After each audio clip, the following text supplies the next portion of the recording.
জোড়বাংলা মন্দির বিষ্ণুপুর ঐতিহ্যগতভাবে কেষ্টরায় নামে পরিচিত।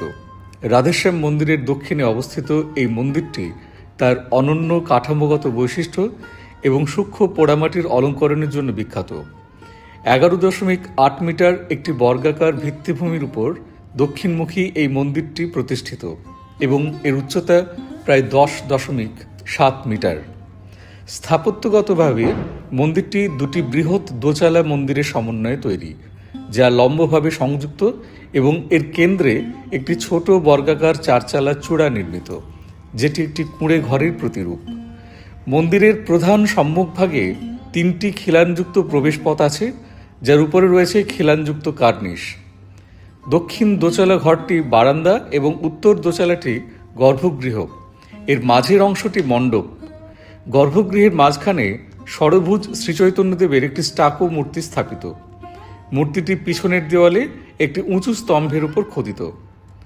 প্রবেশপথের উপরে স্থাপিত প্রতিষ্ঠালিপি থেকে জানা যায় যে এই মন্দিরটি 1655 খ্রিস্টাব্দে রাজা প্রথম রঘুনাথ সিংহ কর্তৃক নির্মিত। দীর্ঘদিন ধরে এটির মেরামতের কাজ হয়েছিল, পরে ভারতীয় পুরাতত্ত্ব সর্বেক্ষণ কর্তৃক এটি সংস্কার করা হয়েছে। মন্দিরটি বাইরে এবং ভেতরে সর্বত্র পোড়ামাটির অলঙ্করণে সজ্জিত এবং এই প্যানেলগুলি উল্লম্ব এবং অনুভূমিকভাবে বাঁকা পথে ক্রমানুসারে সাজানো ও ছোট প্যানেলে বিভক্ত। এই প্যানেলগুলি প্রস্ফুটিত ফুলের সারি, স্তম্ভ এবং বাদক ও নৃত্যশিল্পীদের মূর্তি দিয়ে ভরা। সাজসজ্জার মূল বিষয়বস্তু ধর্মীয়। এতে মহাভারতের দৃশ্য, রামায়ণ এবং কৃষ্ণলীলা অন্তর্ভুক্ত। কৃষ্ণলীলা প্যানেলে বস্ত্রহরণ এবং নৌকাবিলাস পর্বের দৃশ্য রয়েছে। এছাড়া কিন্নর এবং গন্ধর্বের মতো আধা ঐশ্বরিক প্রাণী, শিকার দৃশ্য এবং সমাজ জীবনের দৃশ্য প্রতিফলিত।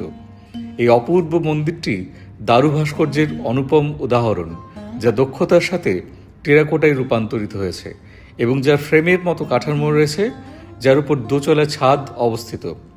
এই ভাস্কর্যগুলি বঙ্গীয় শিল্পের জীবন্ত সাক্ষ্য। এর গুরুত্ব বিবেচনা করে 18/8/1913 সালে এই মন্দিরটিকে জাতীয় সংরক্ষিত সৌধ হিসেবে ঘোষণা করা হয়।